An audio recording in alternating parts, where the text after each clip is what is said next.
Bullet जा रही है किसी की, जान दो इसे। अरे तो शुक्र है कि इनकी सादा बुलेट है, वो सिलेंसर लगवा लेते हैं अलग से, बड़े आवाज़ करती है वो। हाँ बड़ी ख़तरनाक गाड़ी है भाई ये। हाँ बहुत ख़तरनाक गाड़ी है। हाँ इस पे से गिरता है आदमी तो फिर गिर ही जाता है, फिर नहीं उठता। बड़ी ख़तरनाक है। हाँ बहुत ख़तरनाक है। अल्लाह अकबर। तो अब आप तो कोई नहीं लेके जाएगा अपनी गाड़ी भाई। हाँ अब मत लेके जाना, मेरी बात सुनना, इसलिए कि ये आने जाने में ना डिस्टर्ब होता है। खुदा की कसम मैं वो बात कर रहा हूँ, अगर अपनी इस जवानी को तुमने इधर दीवानगी में लगा दिया ना, मैं वादा करता हूँ तेरी दुनिया भी कामयाब होगी और आखिरत भी कामयाब होगी। बेशक। अम्मार बिन यासिर नाम शाद, उन्होंने कलमा पढ़ लिया। उस वक्त की बात है कि जब इस्लाम थोड़े से लोगों में था, मक्का के अंदर सिर्फ सीमित था, काफिरों का दबदबा था, उनकी दबंगई चलती थी, वो दहशतगर्दी चलती थी। चंद लोग थे जिन्होंने कलमा पढ़ा था। जिन्होंने कलमा पढ़ा था उनको घसीट घसीट के मारा जाता था, घसीट घसीट के बहुत मारते थे। अम्मार को बहुत मारा, बहुत मारा। उमैया ने मारा, मक्का के अबू जहल ने मारा, इतना मारा कि चमड़ी अंदर से सफेद नजर आने लगी। जब तुम्हारी ऊपर की खाल को सूत लिया जाए, हट जाए, तो अंदर से सफेद चर्बी की चमड़ी दिखती है। अल्लाह। इतना थोड़े से इतना मारा कि सफेद चर्बी नजर आने लगी।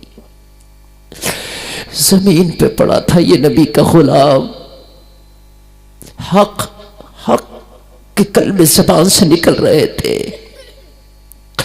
मुस्तफ़ा का कलमा पढ़ रहा था। ये उस वक्त की बात है कि बिलाल ने भी कलमा पढ़ लिया था, मगर पता किसी को नहीं था कि बिलाल भी कलमा पढ़ चुका है। इनका पता चल गया था, बिलाल का किसी को नहीं पता था। मैं दीवानी बता रहा हूं, जवानी दीवानी। ओ नौजवानों, तुम्हारी जवानी है कहां कहां दीवानी है।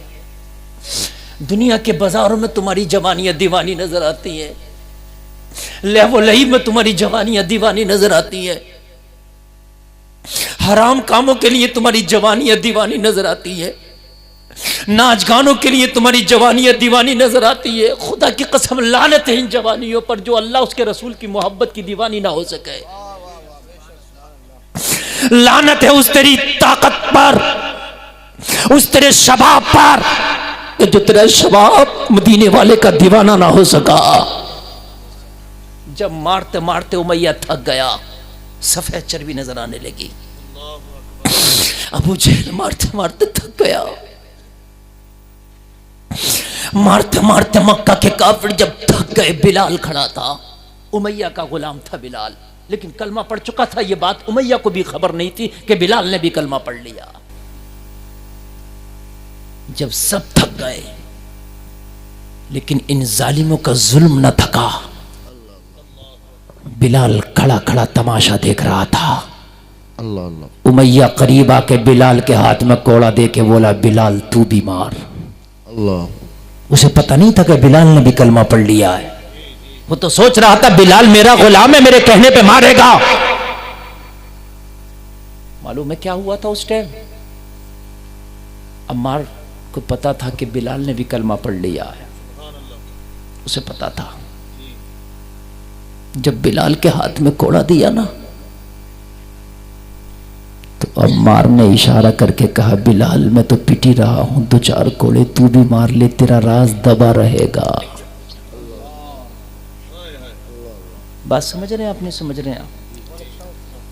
बिलाल मैं तो इतना पिट ही चुका हूं, मेरी तो बदन की चमड़ी खींच ली गई, मेरी तो खाल खींच ली गई, मुझे तो पता नहीं कि जिंदा भी रहना कि नहीं रहना।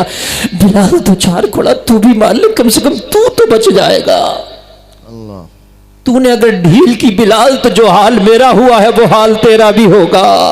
बिलाल मार ले, मेरी तरफ से इजाजत है। मैदान मैशर तक के लिए मैं माफी देता हूँ, बिलाल मार ले। इशारा किया मगर जवानी दीवानी थी, इश्क़ रसूल में बिलाल दीवाना था। बिलाल ने कोड़ा फेंका और कोड़ा फेंक के ऐलान किया, उमैया तू क्या समझता है कि मैं कोड़ा मारूंगा? अरे जो शराबे मोहब्बत इसने पी है उसी को तो पी के मैं दीवाना हो गया हूं। जो कलमा इसने पढ़ा है वही कलमा तो मैंने भी पढ़ा है।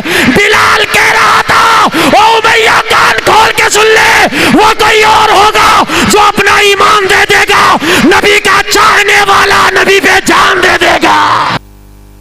मालूम है आपको, मदीना शरीफ में एक औरत जंग के लिए तैयारी हो रही है। मेरे नबी सहाबा को ट्रेनिंग दे रहे हैं, जंग में जाना है। एक औरत आई, हाथ में दूध पीता बच्चा है, गौर करना, चादर से ढका है। अगर कलेजा रखते हो तो जरा सुन लो, ढका है। आई, आके अर्ज करने लगी, आका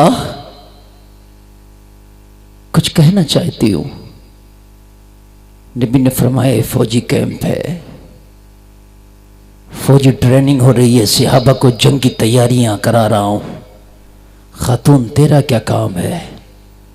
अर्ज करने लगी, आका कई जंगों में मेरे घर से हिस्से लिए गए हैं। जब जंग होती है तो मेरे घर से हिस्सा लिया गया। एक जंग में मेरा शौहर हिस्सा लिया था, आका गया था लेकिन वापस नहीं आया। इसे कहते हैं जवानी दीवानी। या रसूलल्लाह फिर जंग हुई, मेरा एक बेटा जवान था, उसने हिस्सा लिया, गया लेकिन वापस नहीं आया, शहीद हो गया। आका फिर जंग का नक्कारा बजा, मेरा दूसरा बेटा होशियार था, वो भी गया। या रसूलल्लाह फिर वो वापस नहीं आया। अल्लाह, इतने गम उठाकर भी क्या कोई औरत जिंदा रह सकती है? मेरे नबी ने फरमाया, खातून फिर अब क्यों आई? ये कहने लगी, या रसूलल्लाह मेरे घर में कोई जवान नहीं बचा, शौहर था वो शहीद हो गया, बेटे थे वो शहीद हो गए। नबी ने फरमाया फिर क्यों आई है? अर्ज़ की, आका क्या करूं, आज फिर जंग की तैयारी है, मेरे घर से कोई हिस्सा नहीं ले रहा है, मुझे बड़ी तकलीफ हुई कि आज मैं क्यों खाली हाथ बैठूं। कुछ न कुछ ज्यादा बड़ा नहीं तो छोटा ही हिस्सा ले लूं, मगर आज भी मेरा हिस्सा होना चाहिए। दिल दीवाना है, आका नहीं। सुभान अल्लाह, सुभान अल्लाह।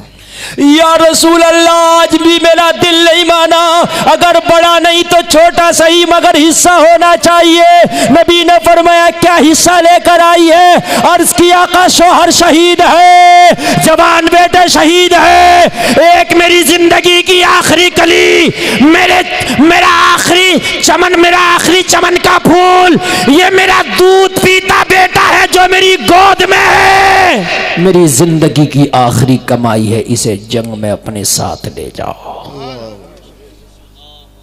बड़ा हिस्सा ना सही, छोटा ले लूं, लेकिन हिस्सा लेना चाहती हूं। मेरे नबी ने फरमाया, ओ खातून दीवानगी भी किसी हद तक ठीक होती है। ये कैसी दीवानगी है? तू जानती है कि जंग में बच्चों का कोई काम नहीं, मगर दीवानगी तो दीवानगी है ना। हाय हाय, इसको कहते हैं दीवानगी। अर्ज करने लगी, आका वो मैं भी जानती हूं कि बच्चों का कोई काम नहीं जंग में। नबी ने फरमाया, तू जानती है जंग में घोड़ा दौड़ाना पड़ता है, जंग में तलवार चलाना पड़ता है, जंग में जख्म खाना पड़ता है, जख्म में तीर खाना पड़ता है, और मैदान जंग में तुझे पता है दुश्मन को वार रोकना भी पड़ता है, वार करना भी पड़ता है। बेशक तेरा बेटा इन सारे कामों में से किसी काबिल नहीं। तेरा बेटा तो इस काबिल भी नहीं कि जब जंग चल रही हो तो जख्मियों को ला करके पानी भी पिला सके। लेकिन दीवानगी तो दीवानगी होती है। नौजवानों, मुझे अफसोस होता है तुम्हारी दीवानगियों पर।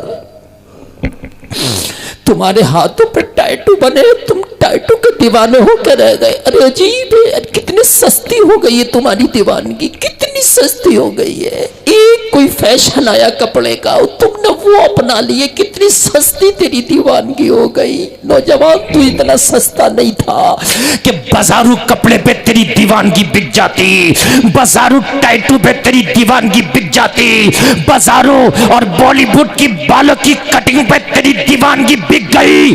अरे कितनी सस्ती है तेरी दीवानगी। अरे ये दीवानगी दुनिया के लिए ना रख, मदीने वाले मुस्तफा के लिए रख ले। ये दीवाना भी कीमती हो जाएगा, ये दीवानगी भी कीमती हो जाएगी। जिंदाबाद जिंदाबाद, माशाल्लाह। ये दीवाना भी कीमती हो जाएगा, ये दीवानगी भी कीमती हो जाएगी। मालूम है तुझे?